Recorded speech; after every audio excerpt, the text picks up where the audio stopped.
ya hemos develado algunas cosas porque me dicen que está atrás mío y que se vio, ¿no? Aporofobia fue la palabra que más se usó en el año 2017, microplástico fue la palabra que más se usó en el 2018 y miren quién se lleva los aplausos en el año 2019. Emoji es la palabra que más se usó en todos los países de habla hispana. Yo creo que está Javier, para saludarlo y para irnos precisamente allí a Madrid para confirmar eso. ¿Está Javier? Ahí está. Hola Javier, un gusto de escucharte. Hola. Y de verte. Un abrazo grande desde Buenos Aires. ¿Cómo estás? Buenos días, un abrazo. Buenos días. Bueno, ¿qué nos puedes contar de esta palabra que fue la más utilizada, emoji? Y la verdad que sí, uno cuando piensa, ¿no? No sé si la palabra quizás o las acciones relacionadas con eso, ¿no? En efecto. Realmente no es que nuestra palabra del año sea emoji. Este año hemos hecho un poco un salto mortal. No es tanto que la palabra emoji, que tiene un interés lingüístico porque viene del japonés, porque se pronuncia de dos maneras diferentes, sea la palabra del año. Es que hemos decidido ceder nuestro espacio de la palabra del año a los emoticonos y emojis, a esos pequeños símbolos que han llegado a nuestra comunicación diaria para quedarse, que empleamos decenas de veces, que conviven con el resto de los elementos de la lengua y de la comunicación y que, por tanto, nos parecen muy interesantes para reflexionar sobre ellos. Qué interesante todo lo que estás contando y qué verdad, porque en realidad cuando uno piensa en términos de lo que significa la utilización de precisamente esto, ¿no? De los emojis para la abreviatura de lo que significa el idioma, en algún punto parece triste, pero forma parte de la evolución, ¿no? Bueno, yo creo que forma parte de la evolución y que en realidad no tiene por qué ser triste. Nosotros, la escritura simbólica es tan antigua casi como la propia humanidad. Lo que pasa es que con la nueva tecnología pues adopta nuevas formas y nuevas utilidades. A nosotros nos parece, y por eso ponemos a los emoticonos y emojis como palabra del año, que no son ninguna amenaza, no hay que tenerle miedo a este tipo de elementos. Conviven con toda normalidad con el resto de los elementos lingüísticos. Nos ayudan muchas veces a aportar matices, a ser más rápidos, más concisos y a veces también, ¿por qué no?, más alegres, a darle un cierto desenfado, ¿no? No creo que sea malo, no creo que sea ninguna amenaza para la lengua, para el español, que lleva siglos evolucionando y adaptándose a las novedades y a las tecnologías. Y no creo que esto vaya en contra en absoluto de la lengua. Más bien creemos que contribuye al fin último de todas las lenguas, que es favorecer la comunicación. Ahora, yo pregunto lo siguiente, ¿no? Yo lo decía triste en este sentido. A veces uno piensa en la profesora de literatura o de castellano que hemos tenido en el colegio, los que tenemos algunos años más, ¿no? Y quizás muchos podrían hasta hace unos años escandalizarse por decir, bueno, se está dejando de lado el idioma para poner unas figuritas que en realidad representan, entonces se pierde la escritura, se pierde la capacidad de, bueno, en fin, de conocer o de estudiar el idioma español, pero bueno, lo estás poniendo en términos claramente evolutivos vos. Sí, creo que es así. Y creo que además hay incluso razones que tienen mucho que ver con nuestra manera de comunicarnos. Si lo piensas bien, una buena parte de la comunicación escrita que hacemos hoy en día, sobre todo la que hacemos en chats, en grupos de mensajería instantánea, etcétera, en realidad no es comunicación escrita en un sentido estricto. Es comunicación oral puesta por escrito. No escribimos en el WhatsApp de la misma manera que escribíamos una carta hace 25 años. No es comunicación escrita en sentido estricto. Estamos poniendo por escrito nuestra manera oral de comunicarnos. Estamos escribiendo en el teclado del celular, del teléfono móvil, como si estuviéramos hablando. Pero claro, no estamos hablando. Claro. Y por tanto no podemos añadir gestos, no podemos añadir entonaciones, y eso nos lo facilitan mucho los emoticonos y los emojis. Sí, ahora, Javier, razones también. Sí, ahora yo pregunto esto.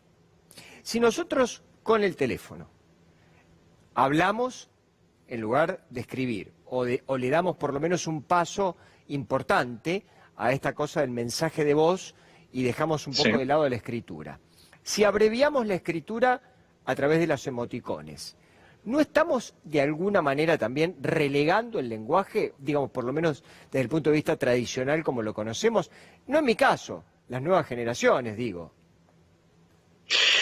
Probablemente estemos recolocando lenguajes orales y escritos en diferentes sitios respecto a lo que hacía nuestra generación, probablemente, no sé si la compartimos, o generaciones anteriores, ¿no?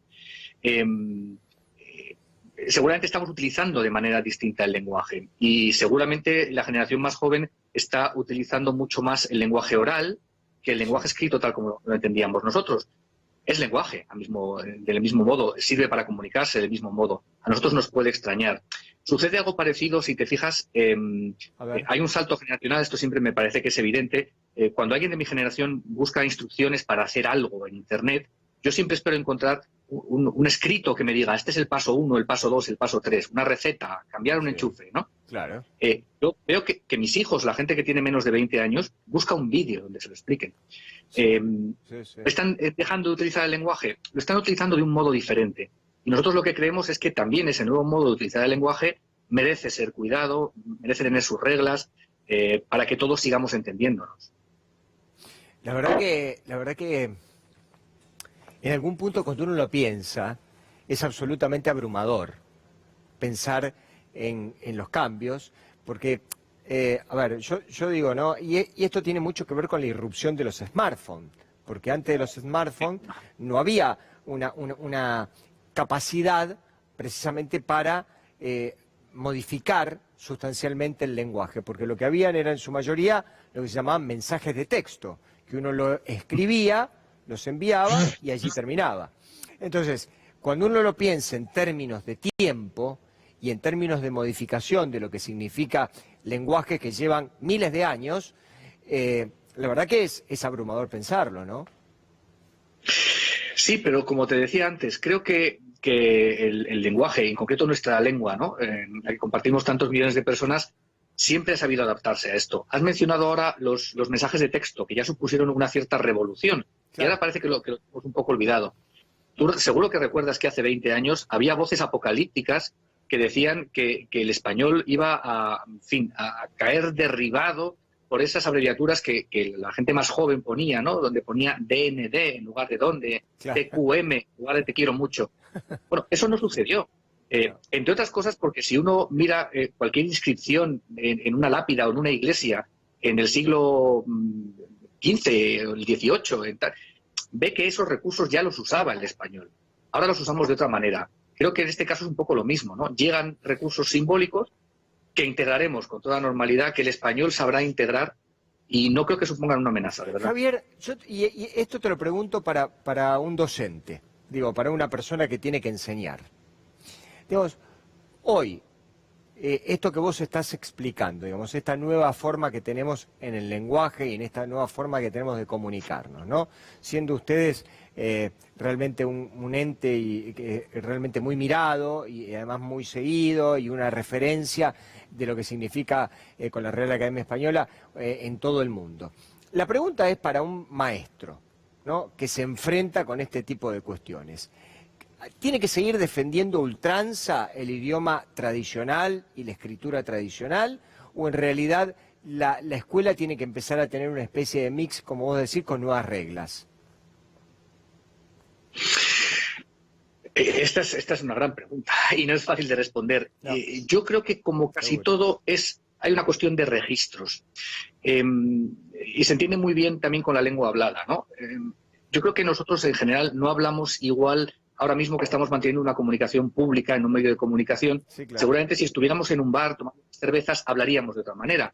Pero esto lo hacemos nosotros, lo hacen los académicos, lo hace todo el mundo. Hay registros distintos, ¿no? Yo creo que a veces no se trata tanto de que le digamos a nuestros jóvenes, sobre todo, no utilices los emoticonos, emojis, no utilices las abreviaturas, sino ten cuidado en donde los utilizas. En determinados registros, en determinados contextos, son perfectos, te ayudan a comunicarte, ¿por qué no?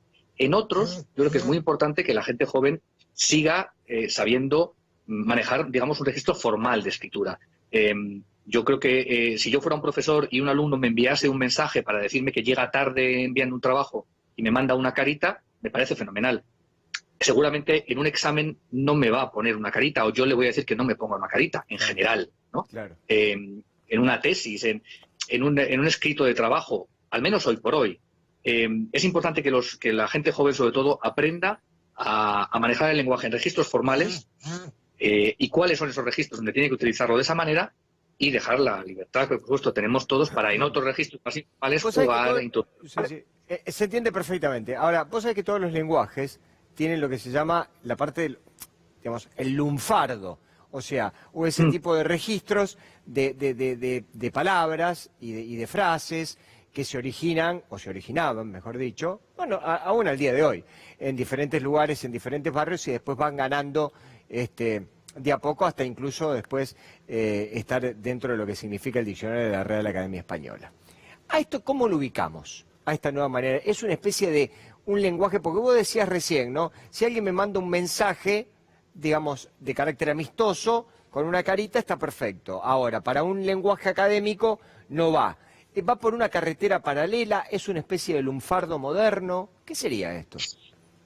La verdad es que es difícil saber cómo va a evolucionar. Y esa es una de las razones por las que nos interesaba tanto elegir a los emoticonos y emojis como palabra del año. Porque es una reflexión que nos parece interesante.